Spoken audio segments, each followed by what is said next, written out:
D here from OFFROAD. You know those shears that I'm always showing off? The one shear? Did you see that draw? Full disclosure, I did pay for these on my own. I've had them for almost a year, and I swear by these things. I do work in a level 1 trauma center, so you know they're getting put to the test every single day, and I've cut just about everything imaginable off a patient's body. I did used to run the Leatherman Raptors. Cool shears, but after wiping them down after each use, they started to develop surface rust. So I knew it was time for some new shears. A couple things I love about this. First off, for all my tactical guys, it's a Kydex holster.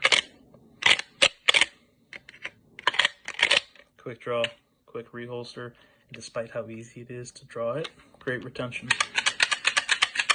These aren't falling out. They do feature a diamond-like carbon coating that'll keep it free from scuff or damage no matter what you're cutting. There is a built-in oxygen key there in case your oxygen tank valve becomes compromised. And then for all of you that get your trauma shears lost or stolen, they do offer free engraving. That's going to go right there. That's available now. So